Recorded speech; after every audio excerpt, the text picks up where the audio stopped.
In this video tutorial, you'll learn how to safely and effectively perform axillary vein puncture for device implantation using fluoroscopic landmarks. Along with cephalic venous cut-down, axillary vein puncture has become the technique of choice for venous access. Axillary vein puncture has been performed since decades, and there are a number of different techniques which have been described. I'll show you here a very useful technique which was described by Yang and Kullback in this article. The ideal approach is an oblique incision parallel to the deltopectoral groove, which facilitates alignment with the course of the axillary vein. You may, however, also perform a horizontal subclavian incision if you prefer. The needle entry is 1 to 2 centimeters medial to the deltopectoral groove. It's useful to search for an axillary arterial pulse, which may be palpable in some patients, and the vein just lies medial to it. The needle is advanced under fluoroscopic guidance using a caudal 30 to 40 degree tilt as shown here. A syringe partially filled with saline is advanced under fluoroscopy while aspirating to check for blood or air. It's useful to use your other hand as a tripod on the patient's chest to stabilize the syringe and keep a steady course as you view the screen. The vertical angle varies according to the patient's build and will be more shallow for a thin patient and steeper for a more obese or muscular patient. A shallow angle has the advantage of avoiding puncture between the intercostal spaces and also avoids flexion stress on the lead due to the sharp angle of entry into the vein with a steep puncture.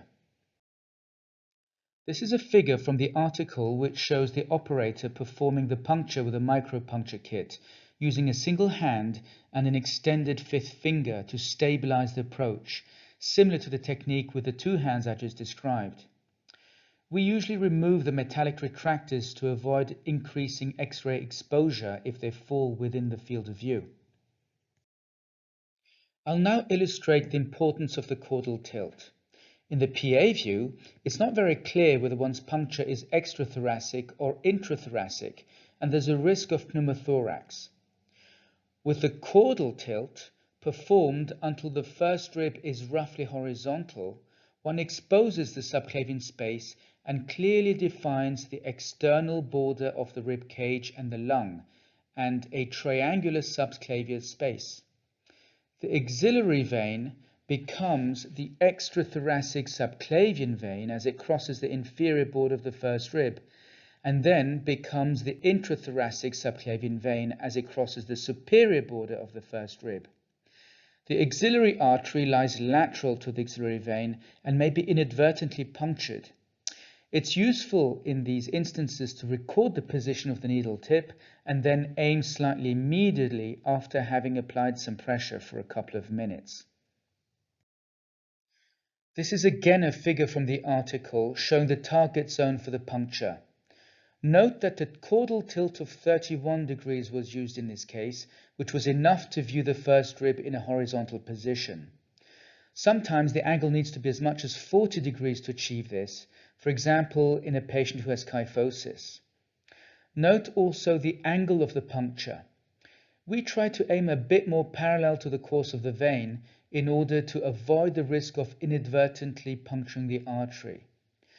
Also, the retractors are visible here and will increase the X-ray dose, so we remove all metallic tools from the field of view when performing our punctures. In this example, the needle is slowly advanced until it hits the first rib, and then slowly retracted along the same course, maintaining aspiration, as the vein collapses easily and may have been traversed inadvertently. In this case, the first puncture was unsuccessful. The needle was slightly reoriented more cephalad, which proved to be successful. Blood was aspirated at this point. A J-wire was inserted, and you can appreciate the point of entry of the needle into the axillary vein, far from the intrathoracic space. If necessary, further punctures can be performed using the guide wire as a road map. In case the puncture using the described technique is unsuccessful or you're unacquainted with axillary vein punctures, it's useful to perform a venogram by injecting about 20 cc's of semi-diluted contrast and flushing with saline. This also provides information as whether there are anomalies such as a compression by hematoma or whether there are alternative routes such as the presence of a cephalic vein.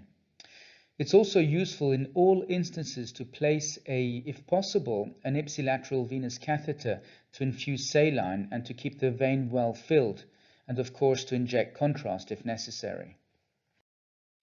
In conclusion, there are many advantages to performing fluoroscopy-guided axillary vein puncture.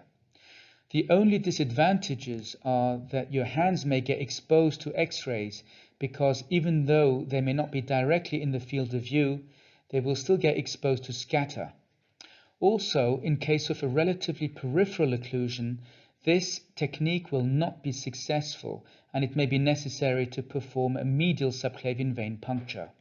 Apart from these limitations, the technique is safe, has a high success rate, and is quite easy to learn.